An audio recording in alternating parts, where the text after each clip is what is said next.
Hello, everybody, and I am back here in the fandom car. It is the most earth-breaking, ground-shaking, but never media show money-taking, the man, the myth, the legend, the most electrifying villain in YouTube entertainment today, Mr. General Zod. And today I'm doing something different. If you've been here on my channel, I do a lot of talks, a lot of roundtables, about different shows, movies, things like that.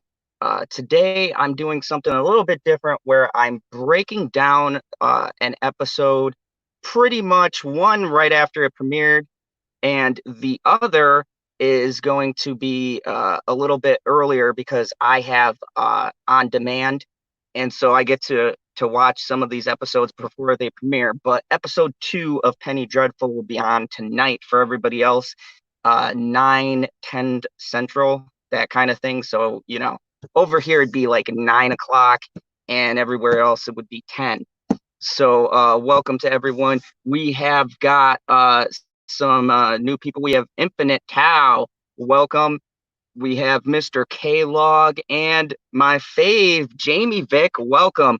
I had a feeling you'd be here for this discussion. I got a lot to break down and a lot to talk about in these episodes. So let me start by saying, what up, Gary North? I am a huge, huge fan of Penny Dreadful. I love the very original show. It's probably one of my favorite Showtime shows that have been done besides Billions, and I'll be doing episode breakdowns for that show.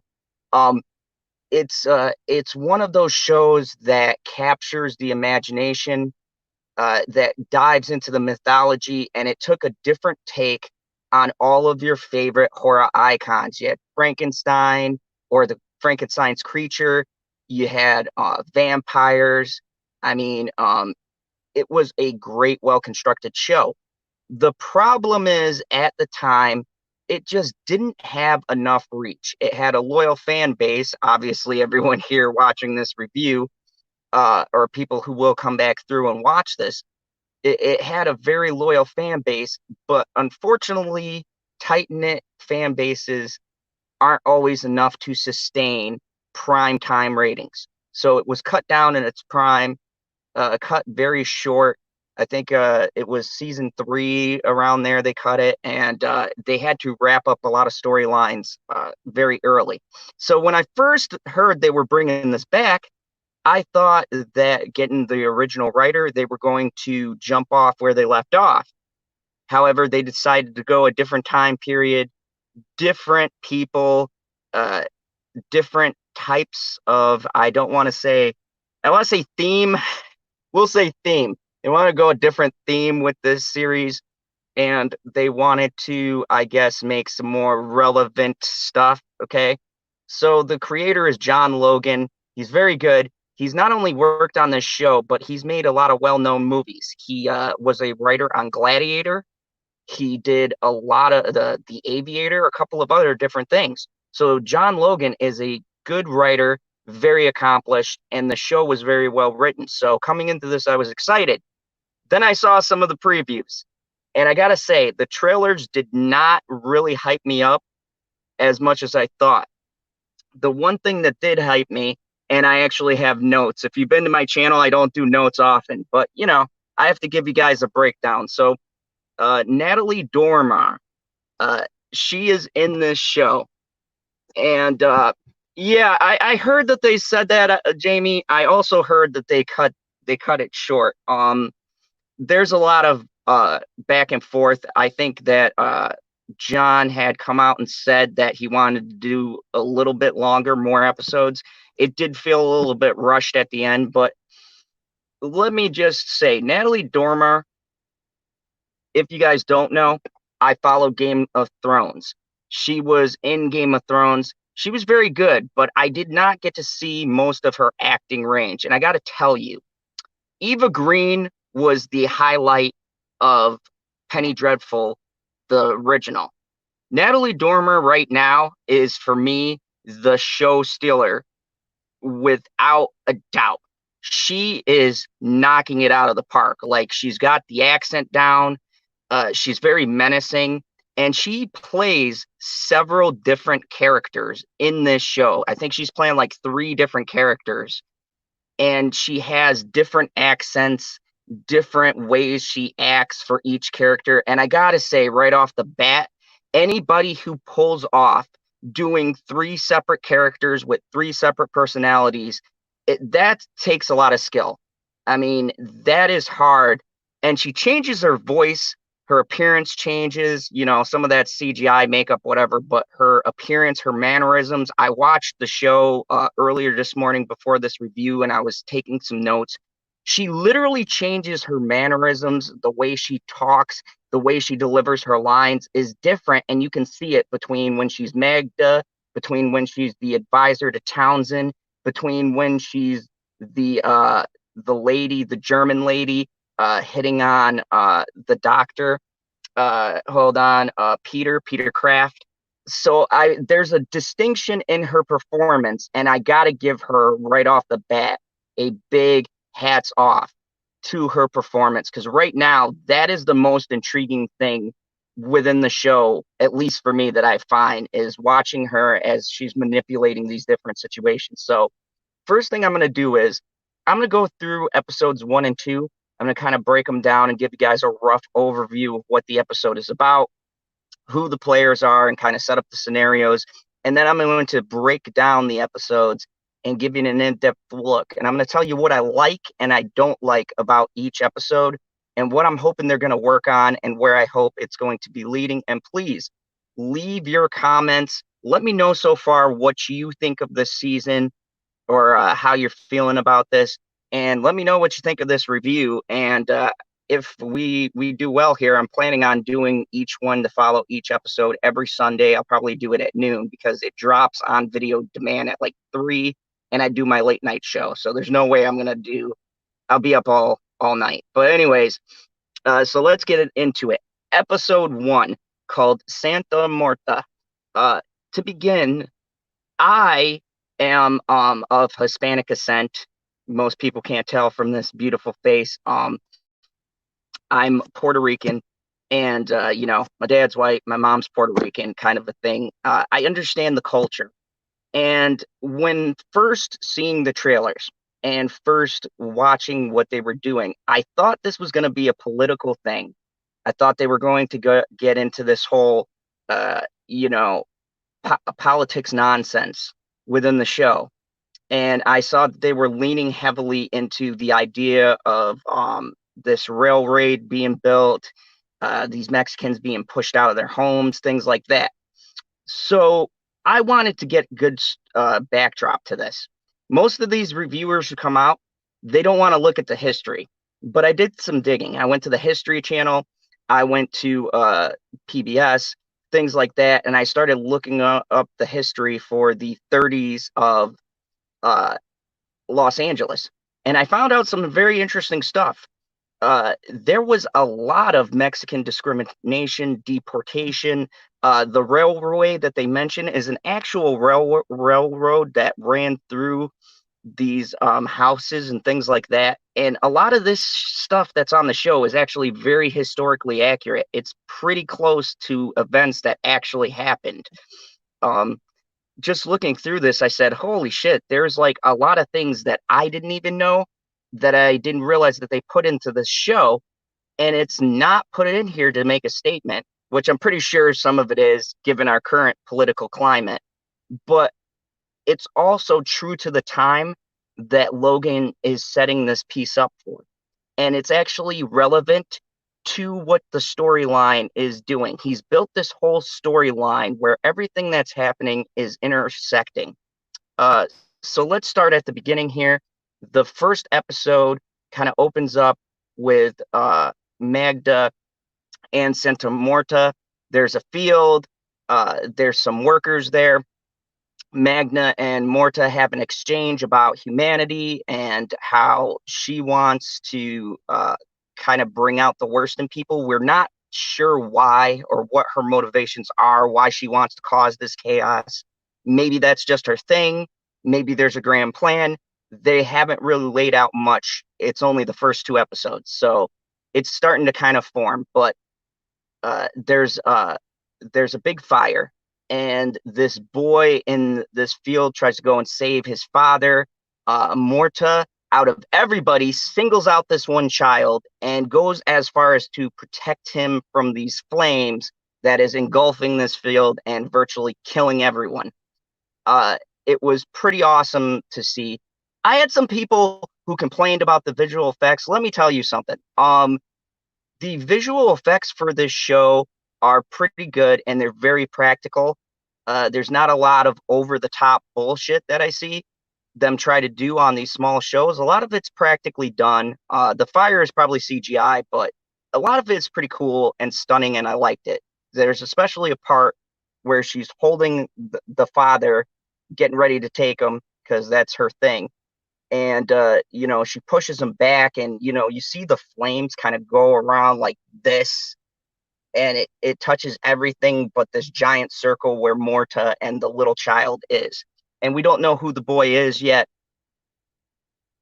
Long story short, the basis, I like that line. She says, all mankind needs to become the monster he truly is being told he can. And yes, there were a lot of quotable lines. Like, Natalie Dormer probably delivers the lines that are the highlights of this episode and the next episode.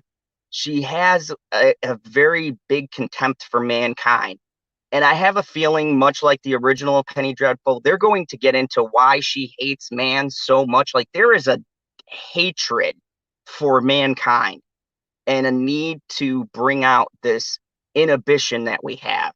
Whereas Santa Morta has a great dialogue about how she doesn't get involved, carrying people to the dead. She's grown cold and kind of detached. So these two competing forces, we have no definitive real good guy in this, which I find interesting. In the last Penny Dreadful, Vanessa Ives was the anchor. She was good. Timothy Dalton was the guy searching for his daughter, right? All of these people had clear motivations. There was a defined good and evil. This show, both of the deities are kind of not really on our side. They're not in our corner. Santa Morta doesn't outright want to kill people. She wants to bring them wherever they're going. And Magna just straight up wants to wipe out humanity. Neither of them are really good or evil. They're just doing their thing. So I found that concept interesting, that he's not laying out a clear good guy or a bad guy. These two forces are just toying with us. And I think it's a statement religiously in general about how you know these benevolent type figures that we idolize and put on a pedestal, neither of them seem to be really batting on our side. So it comes down to what you believe and then what the reality of the situation actually is. And it's very interesting stuff. So there's a lot of different moving parts. Also, there is a murder that's going on. There is a detective, uh, uh, Diego, or yeah, Diego. He and Nathan Lane, who plays Detective. Hold on, I'm looking through my notes. Lewis. Uh, they are called onto a case. This is Detective Tiago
Hello, sorry about that. Um, so I apologize. Apparently, it is a sunny day here, so I had to change venues because my photo's overheating. Anyways, so there is a lot of moving parts in this. Uh, the two detectives are investigating a murder. There is a ritualistic murder that's gone down. All of these bodies are lined up, their hearts are ripped out, and they have in writing, "You take our hearts, we'll take yours." So there's several different competing storylines already set up in this first one. Townsend, who's this chairman commissioner guy who's in charge of these railroads, he's just running them through all of these communities. And once again, Natalie Dormer plays her second character, where she's like his secretary or someone close to him, like an advisor. And she's kind of guiding his hand and helping him choose these different places. There's Nazis involved. And I was a little on the fence about this until I remembered that this time period that we're in is around the time of World War II. So there's a lot of things happening. The war is just kind of starting up. The Germans are trying to get a foothold in different places in America. The Fuhrer is just starting to come into power and make his play against these different places.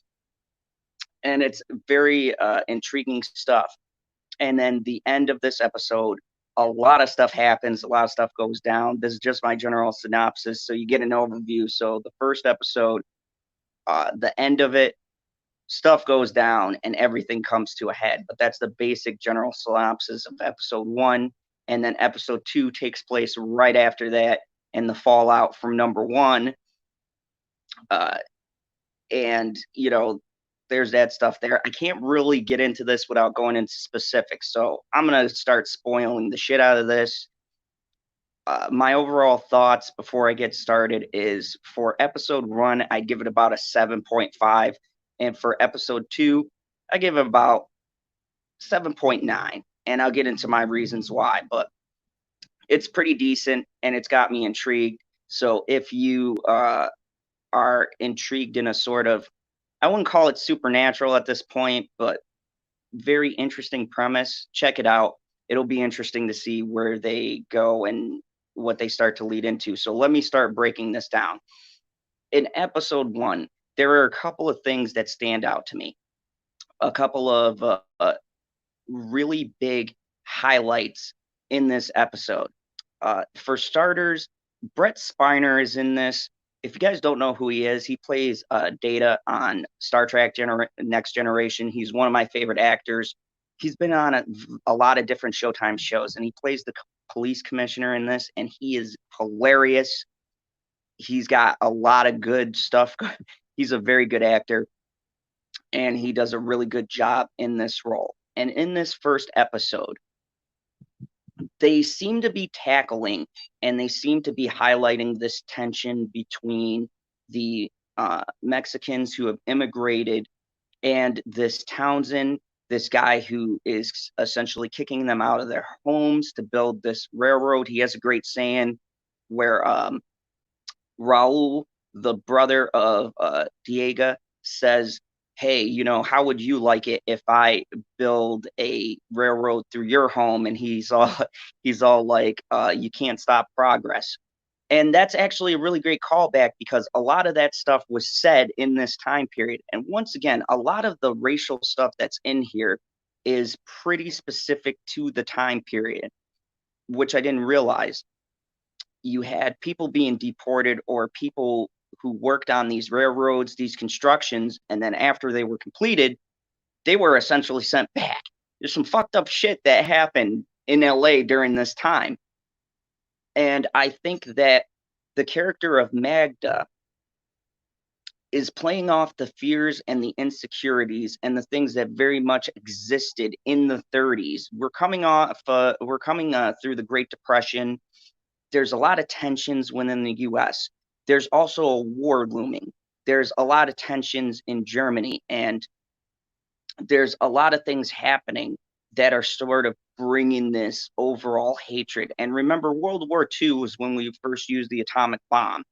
And I have a feeling this show is going to kind of connect to that, the mass genocide, so to speak, and everything that goes on in there. But some things that I like and don't like from the first episode.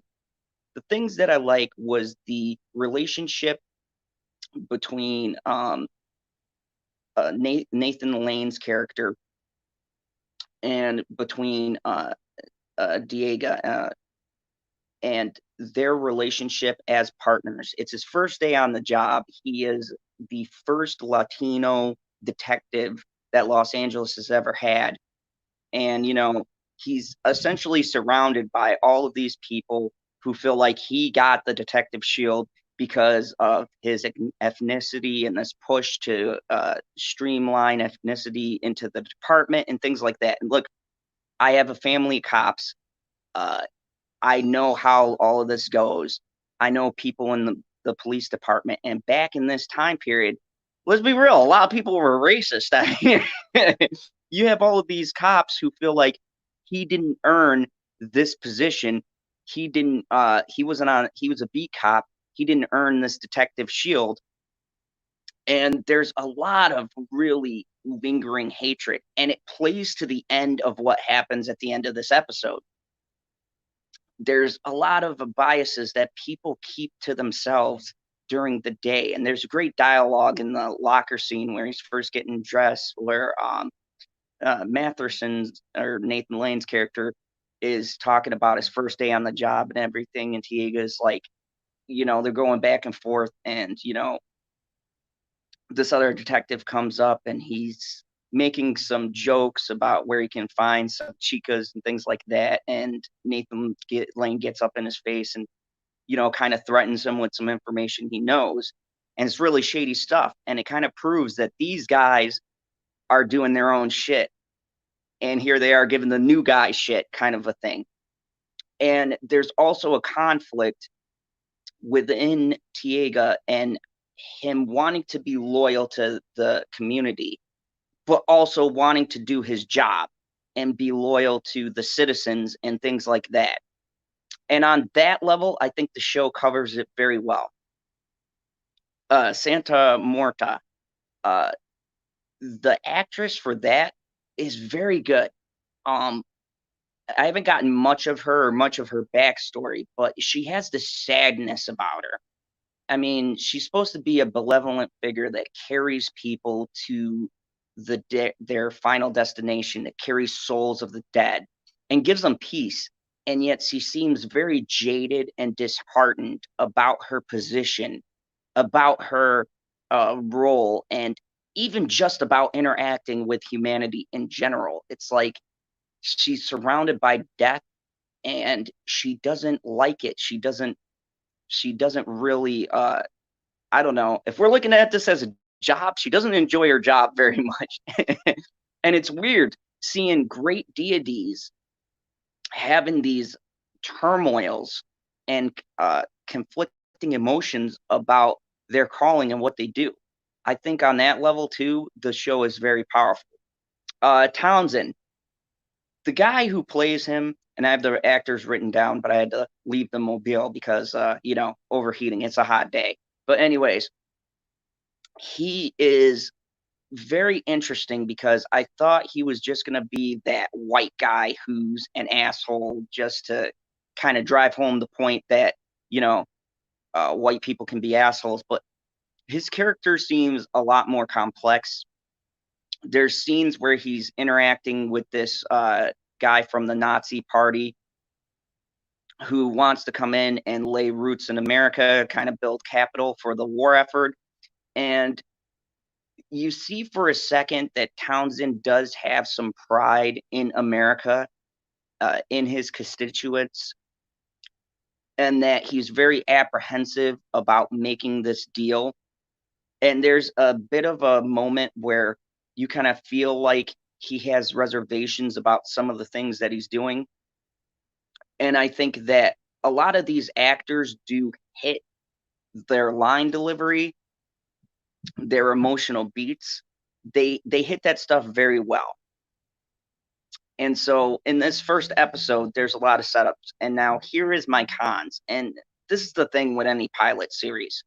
The first episode is very slow. Like, I feel like there is a huge drag, and maybe I'm connecting this to the first Penny Dreadful. The first season of that show did not feel like there was a lot of slowdown. You had talking, you had exposition, but it didn't feel like that slowed the story down. And in this one, it feels very drawn out. Certain scenes, things that they show, I was watching it and going, okay, what does this have to do with the storyline? I mean, there's a couple of different interactions and different things that happen within this story where I'm like, all right, how is this connecting or moving along the pace of the overall story? Why do I need to see this? Why is it relevant? And there's a lot of things that I feel like they're focusing on a lot more than they did. Like, the original Penny Dreadful focused on the supernatural aspect. It was woven in the show. It was a part of the show. It was the main drive of the show. The characters and the people you learned about as the show went on. And you started learning, like, Dorian, even though he lived all these years, he has a complex past. He has a reason of why he essentially is self-hating being eternal. Frankenstein's monster, man, that dude suffers throughout that whole series. Eva Green's character, Vanessa Ives, she's the most torn, conflicted character with all of these sins and bullshit that she's done, and she's trying to make things right. And in this show, I don't have that sense of the connectivity between the supernatural and the real world. I feel like the supernatural is kind of taking a back seat, and the real world is being highlighted more than the supernatural aspects of the show. And it's kind of annoying because I do find the arguments between the different classisms and things like that, I find it intriguing. I find the history intriguing, but I didn't, and I'm not watching this for a historical drama. I've got Vikings and things like that. I'm watching this for the supernatural aspect of it, for the fantastic drama of it. And I feel like a lot of that is taking a back seat in these few episodes. And I could be wrong. I mean, there is a lot of cool visual effects. The first one, a lot of it involves Magda's character. You see her having interactions. There's a part where she is playing to Peter, who's this, like, German doctor. And, you know, she's trying to, I don't know what kind of role he's supposed to play, but she's very interested in him, and she's kind of trying to start this affair. And she talks about her American husband and all these problems and how he's lazy and things like that. And you know, his wife is a drunk, and they have 2 kids, and she's not very interactive with the kids. So you can see her trying to get into his head. And, you know, after that meeting, he puts on his Nazi paraphernalia and he talks about America going to war and kind of sticking their nose into otherworldly business where they should worry about the stuff at home. And I think that a lot of this stuff is a lot of window dressing. And I think that it detracts and it takes away from the cool aspects of the show, the places where you could use the CGI and things like that. I'm not really feeling that aspect of it. Now, episode 1's highlights was, one, there is a huge ass scene where the cops and the Mexicans get into this all out, like, shooting slash melee because they've had enough. Both sides are lined up, and let me frame this shot. The end scene for episode 1 was probably my highlight of this episode because it works on both symbolism and there is a sense of tension. And I think the show works best when it has a sense of tension. You have the Mexicans and Latins lined up on one side, you have the cops lined up on the other. Now, throughout the episode, you've seen Townsend talking about this railroad, and he sends armed police officers to escort these people out of their homes. And Tiega's brother, Raul, is leading the charge about not moving. And, you know, you can feel that at any moment, this thing is going to erupt and people are going to lose their shit. And then Magda is going in and she's looking at the crowd, and she has this ability, I'm guessing, to kind of whisper thoughts into people, kind of push them over the edge. And she looks around and she sees the one nervous cop. And it's true to a lot of these events where there's a mass gathering, mass protest. Any little thing can spark an all-out riot-style fight. And she says something to the most nervous cop, and here we go. Like, shit is going down. People are being shot. You know, a father gets shot. These guys start fighting. You see all of these families just running. You see the men fighting. You see the women and the children trying to run inside. These cops are mowing them down.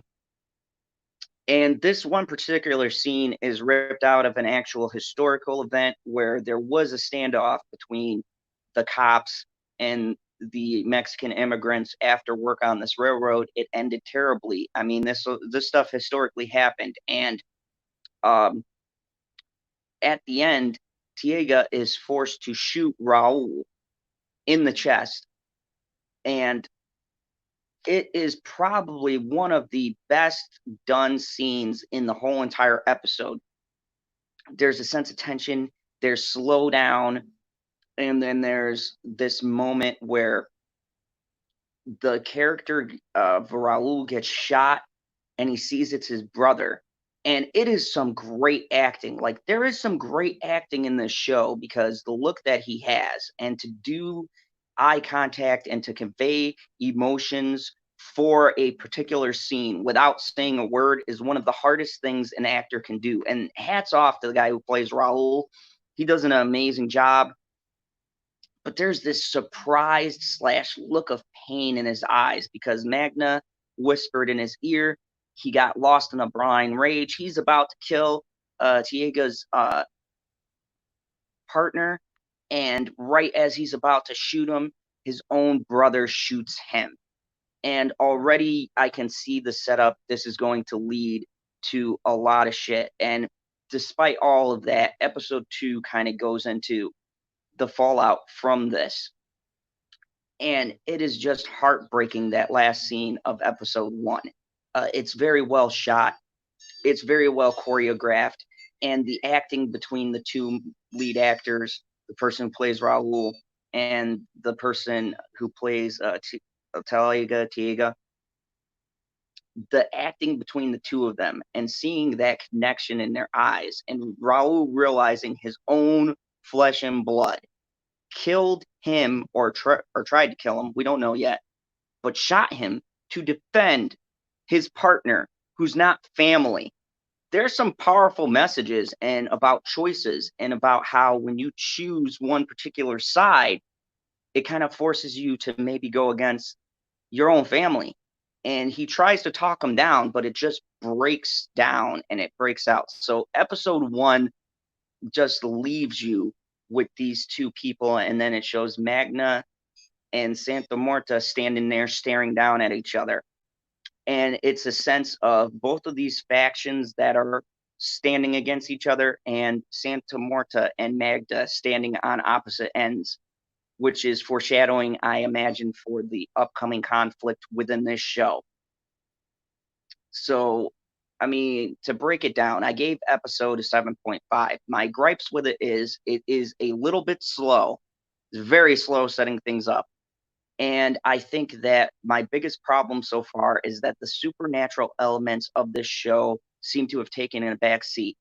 And I don't mind with weaving history within this, but I would like to see more crazy shit going down. I would like to get more backstory on Magda. I would like to get more backstory on Santa Morta. I want to find out why they feel the way they feel about humanity.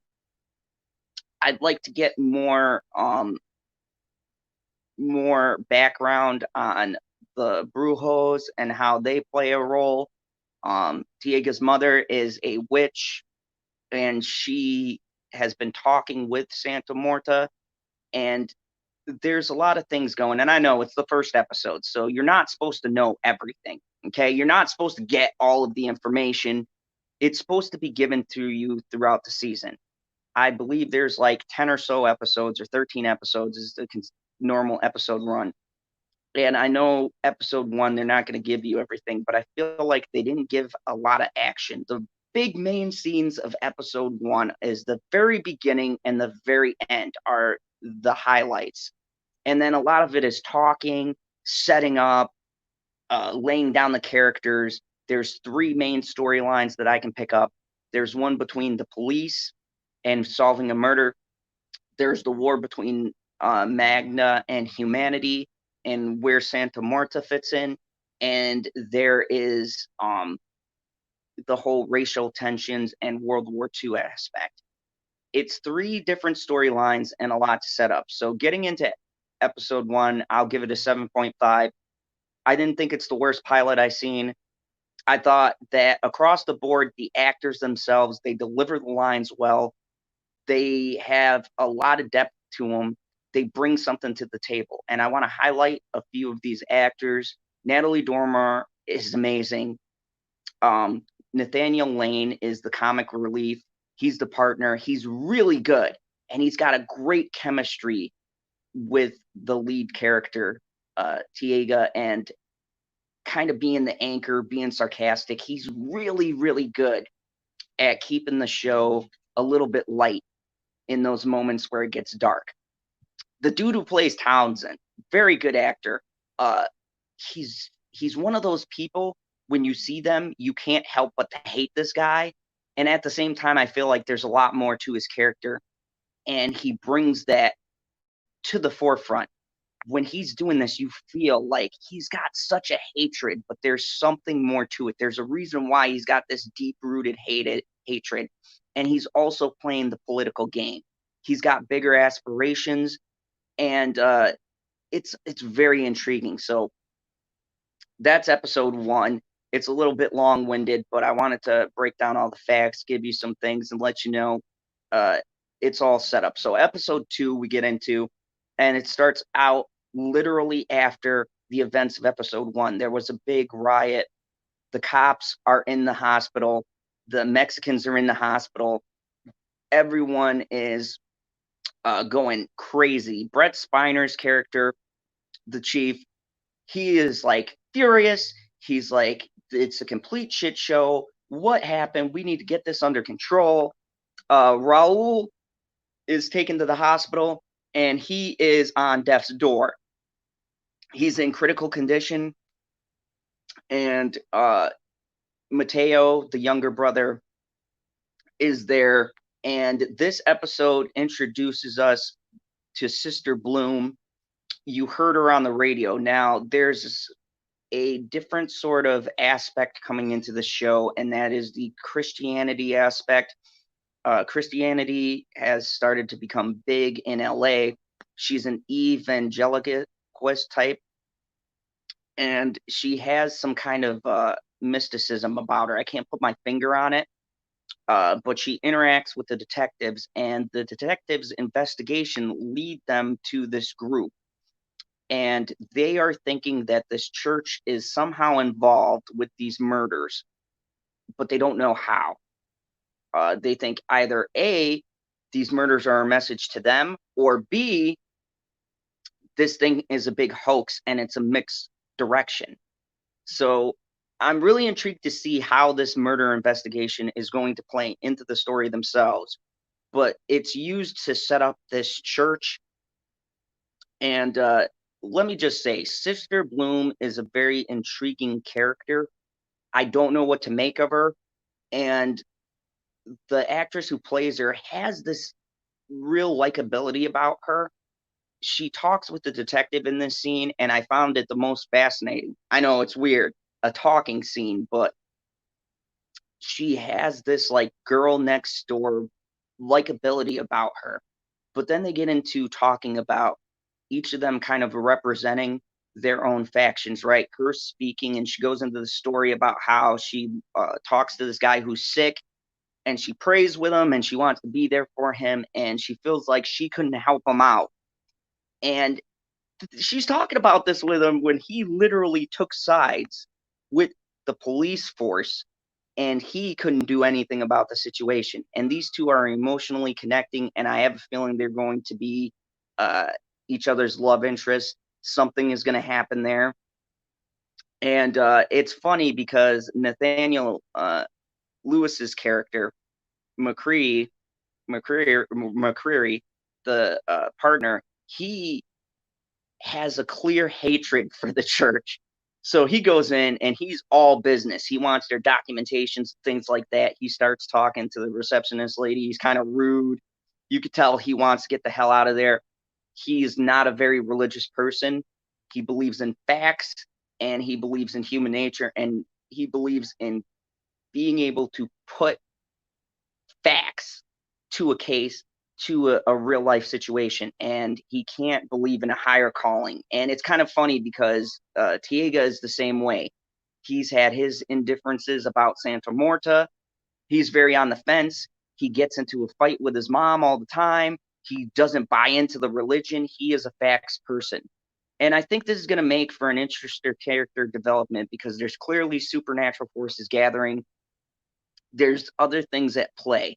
And it'll be interesting to see if these characters are thrown into this world, and these two people who live their lives based on facts have to kind of deal with things you can't explain. Townsend, he is thrilled with himself, and he uses the cops who were hurt in this riot to springboard his idea to build more runways and to demonize the Mexican community and to get ahead on the big ensuing shit show that this is all gonna turn out to be. He holds up this cop's bloody shirt and he talks about, so and so had a family, and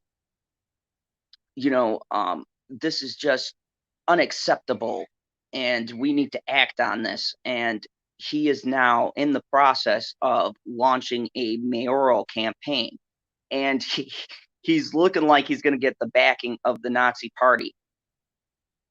And pretty much in this episode, it's more setup exposition. It deals a lot with Raul and Tiago and the whole riot thing.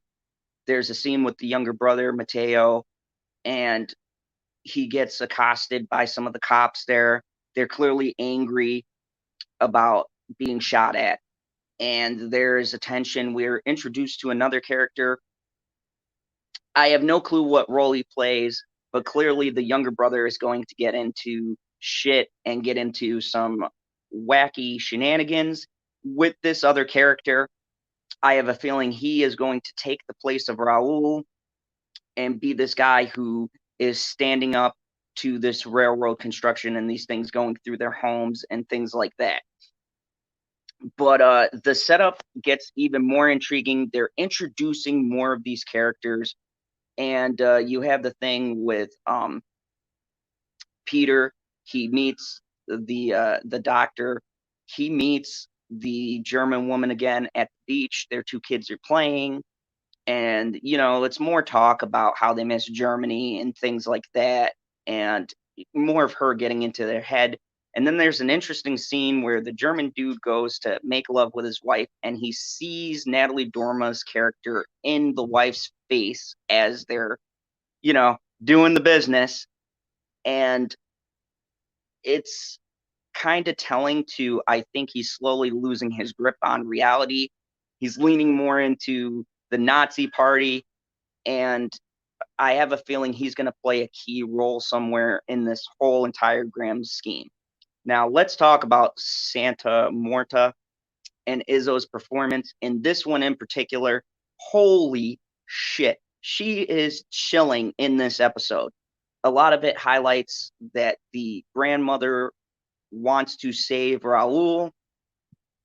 She calls upon Santa Morta, and they have this back and forth. And she is like, I can't do what you're asking. She goes, I will be here for you to take your soul when you're ready to depart the earth. But as for me, I'm not getting involved. And she is basically saying, hey, your sister's starting shit. Okay, she is laying down the roots. She's going to all of these people. We need to act on this. You need to stop being on the fence. And she hints to that her son is the key, that there is a prophecy, and that her son is going to be the one that is going to stop whatever is going down. He needs to be protected. She needs to reach out to him. She needs to get him on board, get him with the program, and she needs to kind of unlock what the purpose is of her son being protected, why he survived the fire. There's a lot more to his character. And then she does this thing where she just like yells and then disappears, and it was pretty cool. And then the end of the episode is sort of just she turns behind her and she sees Raul standing up.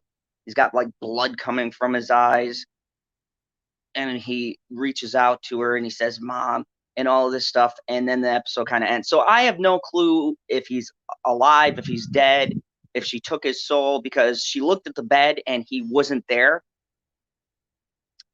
But this dude was on oxygen, like critical condition. So I don't know if she was seeing his spirit reaching out, if he is real deal dead, if he snapped out of it, if he's got a bigger role. All of it is unclear. And once again, episode 2 suffers from the same problem that episode 1 has. And it's the reason why I gave it a 7.9. Episode 2 is very slow build. This show is clearly playing the long game. It's a very slow moving story. There's action within it, but it's a very slow setup, a lot of dialogue, a lot of back and forth. And oftentimes I feel like the dialogue is slowing down the progression of the story. I feel like they're giving too much exposition and they're not giving us enough of a chance to kind of put things together ourselves. Some things are just explained outright. But once again, I don't find problems in the acting of the show. I think it's a very well acted show. I don't have problems with the issues that they're tackling. I don't feel like this is a left leaning propaganda kind of show. I feel like this is a period piece. I also feel like that the social issues of the time period are taking precedent over the supernatural issues that the show, that I thought the show was going to be about, right? I thought there was going to be, demons fighting demons, mad crazy shit, special effects going everywhere. And I think if you go into the show expecting to see OG Penny Dreadful type setup, you're going to be disappointed.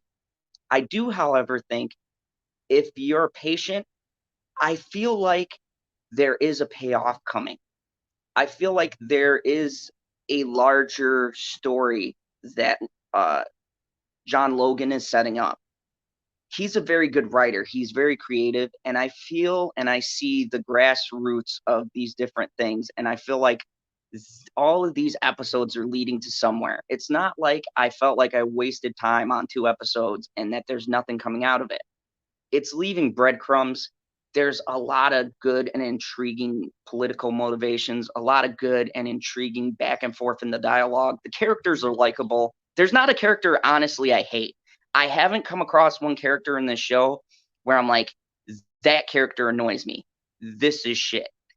I honestly like every single character. I am really locked into knowing what every character's story is.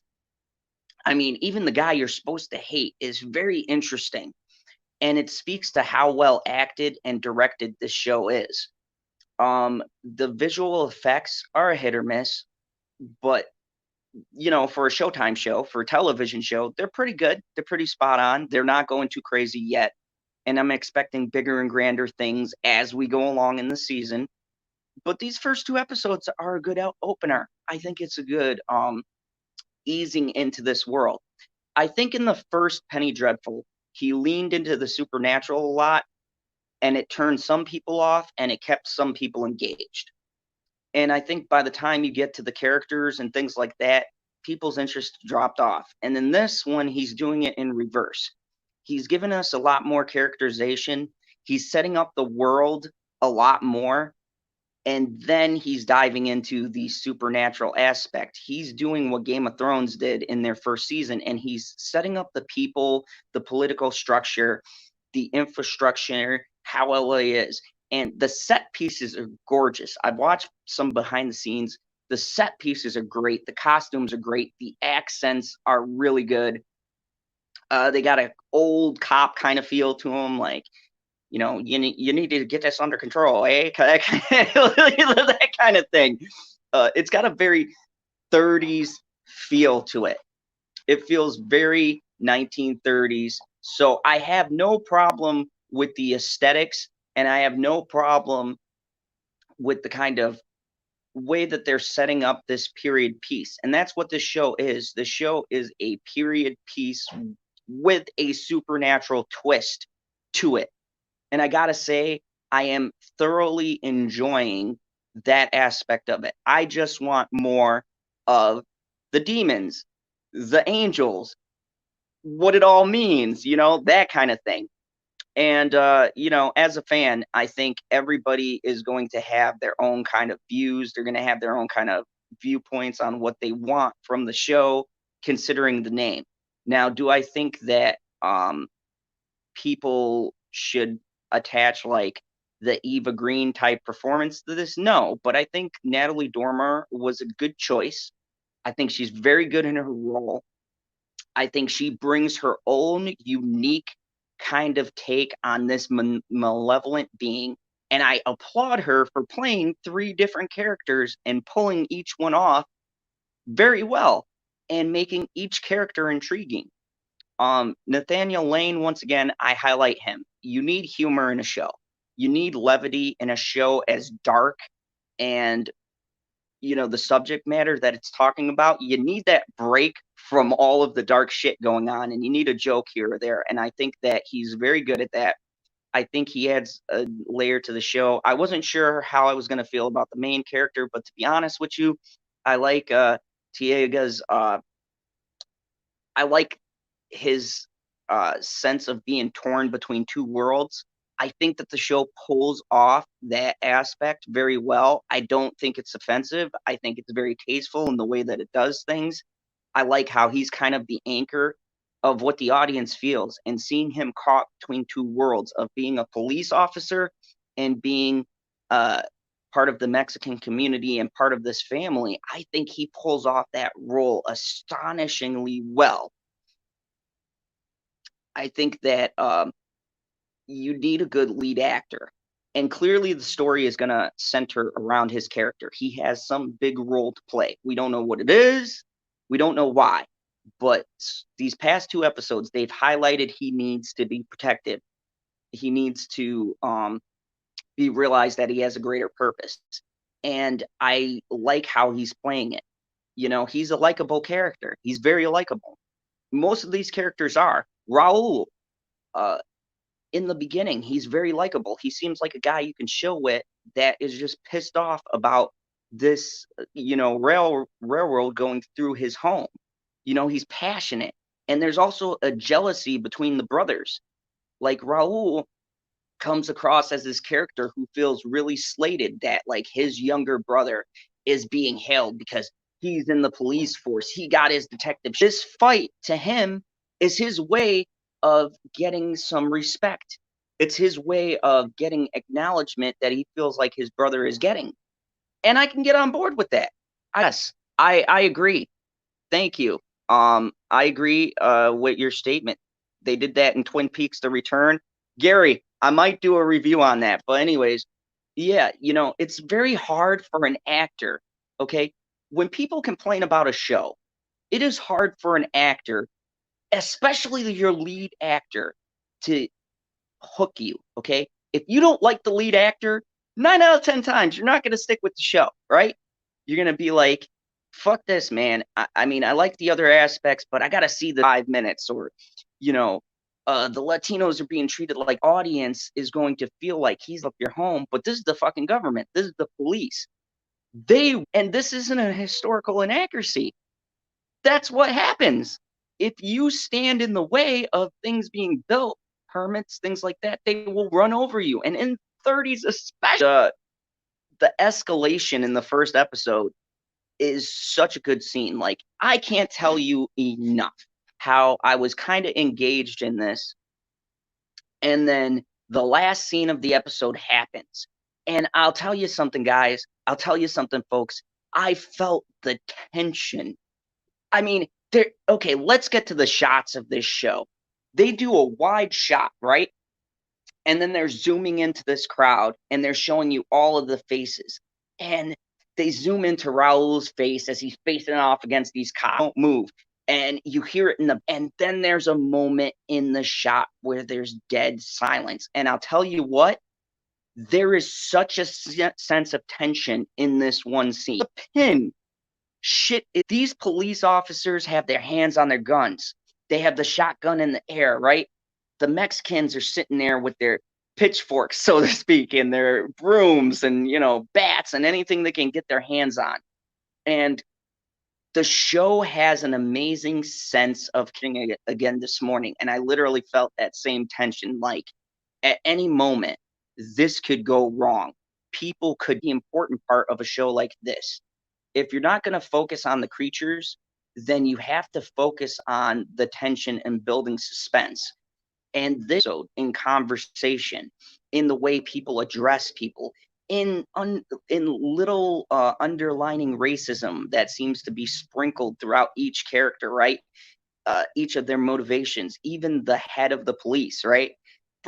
He was in Star Trek Next Generation. He's in Picard. He's been acting for years. But to see him go to like this maybe underlining, I don't want to say racist, but a realist about the way the world is, he's got a likability. He's like that guy who's head of something and he's just like, I don't have time to worry about this, okay? I'm getting pressure from this one, from that one, and I don't have time for your shit. I don't have time to nurse your feelings. We need to put a lid on it, okay?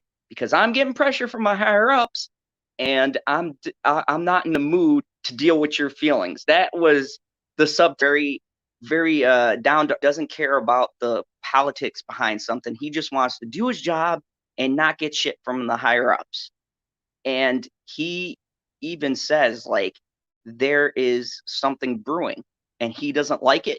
He doesn't want to deal with it, and the shit's going to blow up, and it does. And I think this is only the beginning. Okay, this is snowballing to now the media covering. And there's little things about different facets. There's things about the government. There's things about the media and how they spin it. Because right away, you have the journalists come out and they're eating this shit up and they're spinning it to this big thing that there's a war coming and there's a racial tensions are high and things like that. And that's what the media does. Look at 2020, folks. Look at this coronavirus stuff, right? Look at the spin, and that's the media's job. And I feel like he's not trying to add to politics. He's trying to say this is the way that these facets of the industry work in the two races. This is the police perspective. This is the Mexican perspective. He's on between each side, and there's little things here and there that's building up to this big, epic conflict that's coming between these two communities. And it's almost unavoidable.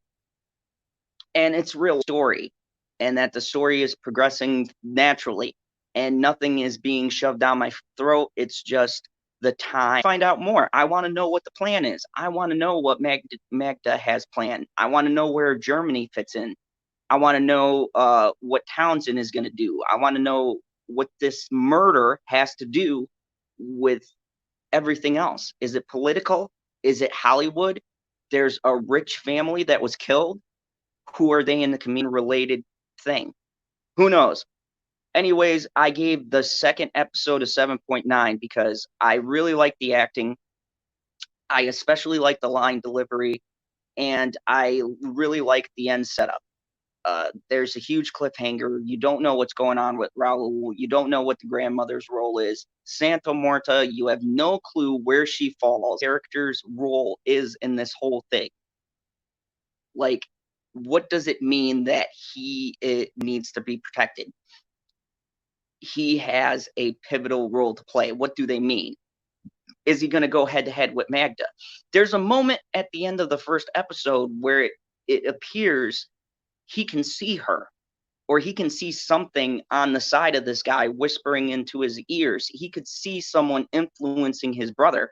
And I wonder if, as he starts to believe more into this shit, like as he gets deeper into this investigation, is he going to be able to see her? Because right now, people can't see her unless she makes herself known. And I think it's interesting that he caught a sense, or he got a feeling, or some kind of intuition that she was there. And she looks at him for a second, like, he can sense me, but then she keeps about her business. And I find that interesting. Like, is he supposed to go head to head with Magda? Is he the one who's going to stop her? Is he the only one who knows that she's present? I mean, there's a lot of questions, people, a lot of questions, a lot of things not answered. But I want to know now, before I start wrapping up this review, what do you guys think of the show so far? Have you watched it? What is your overall take of the show? Do you think that they're heavy-handed with the politics? Do you think that the story? Do you think that it brings a layer of realism to the events that are going on right now? Me personally, I always call out bullshit in media when I see it. When you have a movie or a show where they add in stuff that doesn't need to be there. But this show is constructed on that time period. It's not stuff that doesn't need to be there. It's stuff that's relevant to history. I looked this stuff up. I mean, a lot of the stuff that's shown in the show, he's changed the name of the events, but they happened. And it's simply putting these fictional characters into real historical events that actually happened and using it to move along this story. And to tell you the truth, I don't have a problem with that.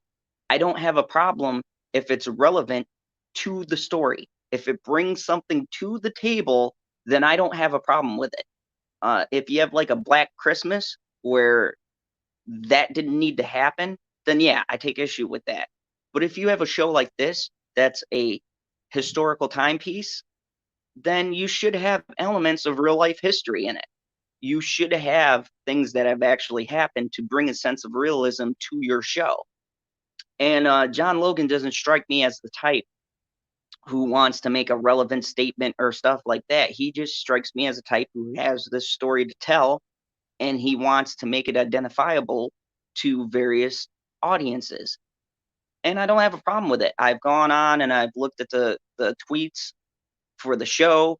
I've looked at some of the people who have wrote different threads about it.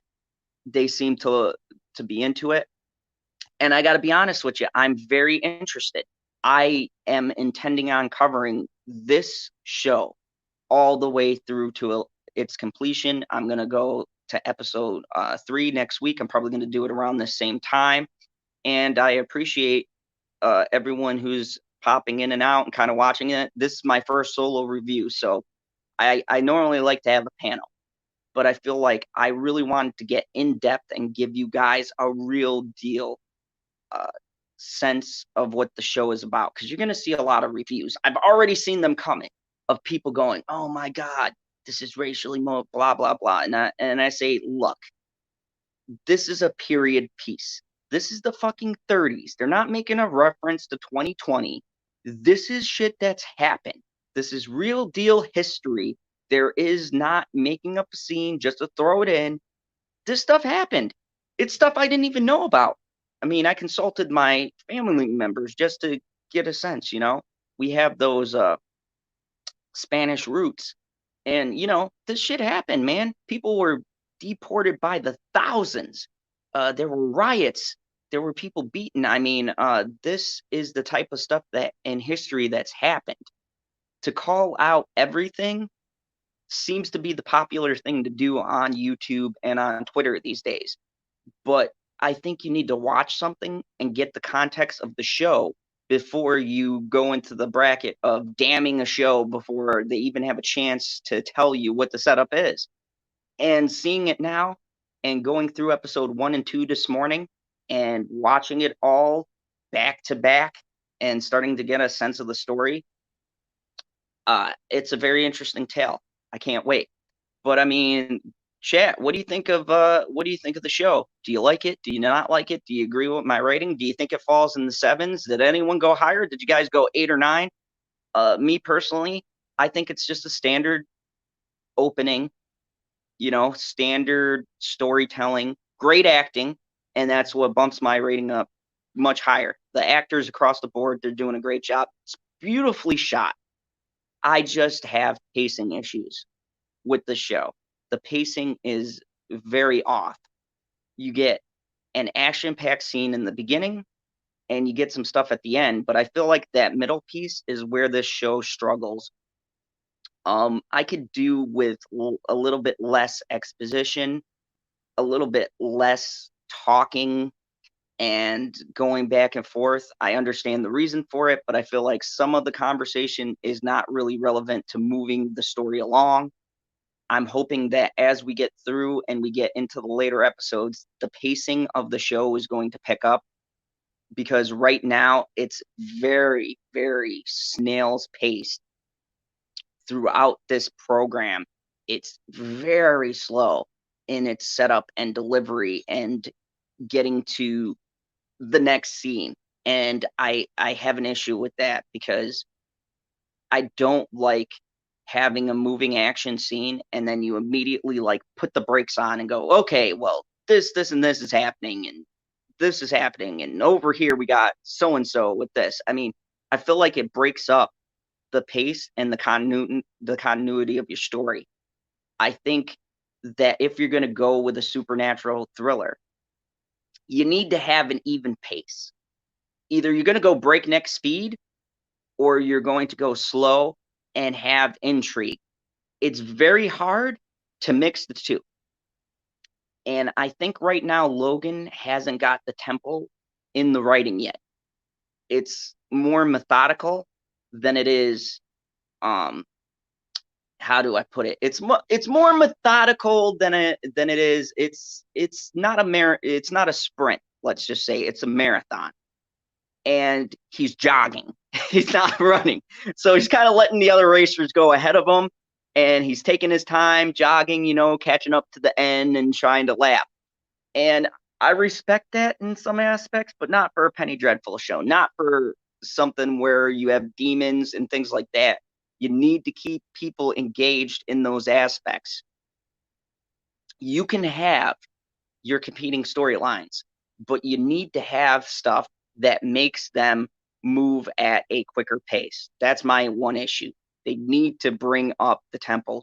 I mean, episode 3, I'm hoping, is going to kick things up a couple of notches, because I'm not going to lie. 1 and 2 were very hard. That middle part was very hard for me to get into. Like, the first time I was locked in for you guys, I was writing down notes and I was trying to pick like different plot points and things that I found interesting to talk to you about. But there's so many. Like, the story is so many things going on in this show. Like, you have 4 all to the wayside and you lose something as you go along. Things get forgotten, threads get dropped. And it's because a writer starts and the show evolves and they start more leaning into this and this and seeing what people like, what they don't like.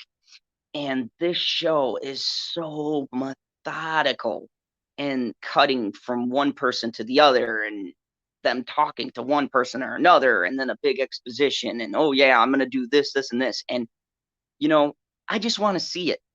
Okay. Maybe get some subtext. And then I just want to see the scene, right? You're talking about building the railroad, start highlighting people protesting or something like that. But getting into a long diatribe about, especially with Natalie Dormer's character as the secretary, there's a lot of scenes where I feel like the exposition between the two of them, while it's clever, she comes off very hammy in some of the lines, like too kind of a thing. And like I said, she's the strongest part of the show, but let's be real. There is some line delivery that comes off kind of over the top evil, a little bit like mustache twirling evil, and it really slows down the pace of the show. Like, her interactions with Townsend there's a few lines that I was just downright hysterically laughing because I'm like, that is such a cliche villain thing to say. Where she's like, he goes, she makes a reference to the community. And she goes, well, next we need to go into the black community, and she goes, and build a railroad there. And he goes, oh, that's gonna be a PR nightmare. And she goes, they'll get over it, or something like that. It was just kind of like such an on the nose statement. We're like, oh, okay, come on, let's move this along. But overall, not a bad show. I'm enjoying it. Hopefully, you guys are enjoying the show. And I gotta say, I am looking forward to covering this and bringing you guys more episodes. I'm actually hoping that I have more action to talk about. Nothing really happened except for the beginning and the end of episode 1 and the end of episode 2. You had some guys following the Nazis. They got shot. A character I thought who was going to be on there a little bit longer got wasted at the end. So they don't know about the Nazi connection. There's a lot of things that happened, but it was at the later half. I'd say about the last 15 minutes of the episode is where things really start building. And I understand you need the hook. You need people to tune in next week. So you're not going to load the front end of your show with all the good stuff. You're going to make people wait for the payoff. The sister, the sister part and the church part is very interesting. I think there's more to her character. I can't wait to dive into that. I think she's got a role. I think the church has some kind of role in this. You know, end of the world, they always throw the church in there. There's always a theology kind of myth to it. So you're getting the Mexican perspective and their customs and beliefs, and you're getting the Christian angle and their customs and beliefs. And I think these two things are going to collide. I think that this girl is going to be the ambassador for our side and our interpretation, and that Santa Morta is going to be the interpretation, but it all kind of means the same thing. It's all of this doom prophecy and them trying to figure out what this prophecy means. So I'm very much looking forward to the conflicts that are ahead. I just want more scenes that we got at the end of these episodes. I want more of the great shots that we got. I want more tension. I want more suspense. I mean, in every episode of the original Penny Dreadful, right, there was such a suspense in those episodes. Like when they get to the zoo and they're fighting all of those vampires, right? Like there's real tension and there is real like, holy fuck, like, you know, Timothy Dalton's going to bite the bullet on this one, or Josh Hartnett, is he going to turn into a werewolf? Or how is this guy who brings guns to a fight against vampires supposed to win? There was that sense of like just action all the way through every episode. And there were one or two where it took a break and it kind of slowed down the story and you got exposition.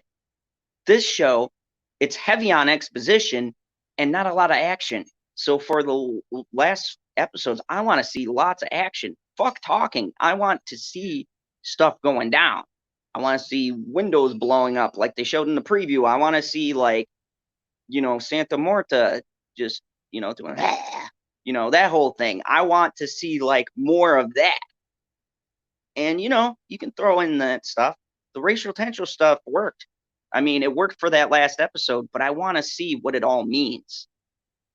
So anyways, you know, I'm going to start wrapping it up. This is going to be a shorter review because I got the Clone Wars tonight. We're diving into episode 11. My goodness, we're almost done. I honestly can't wait. This episode was amazing. And wow, you guys got to come by. We're going to have Bert here. We're going to have LBPB. It's going to be a great discussion, and I'm sure we're all going to have a lot to say. The episode is called Shatter, and I'll be putting that up today.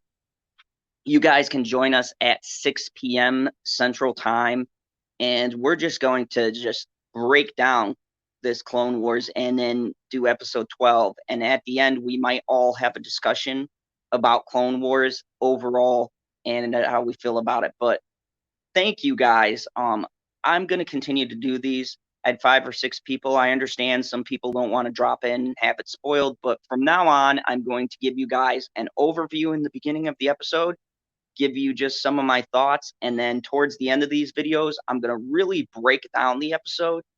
And I got my notepad. I'm going to write stuff down. I'm going to write down the big plot points, the big moments, and then I'm just going to kind of give you my in-depth analysis, what I think. We'll shoot some predictions. You guys can interact with me in the chat. But thank you, everybody. Infinite Tau, I really appreciate you coming. I know this is your first time. And hey, you know, if you're new here and you like my perspective of the show, you want to see me do more of these, hit that subscribe button, you know, hit the like button, and, you know, come on by. I do a lot of reviews. Most of them I shoot, but some shows I might actually do these breakdowns because I had fun talking with you guys and kind of giving you my thoughts and insights into this. And I really appreciate everybody showing up and, you know, interacting in the chat here. Just know you guys can come and spitball your thoughts.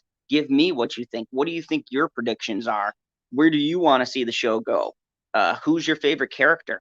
Who do you like out of the cast? Who do you think's bringing their A game? And, you know, what would you like to see out of this?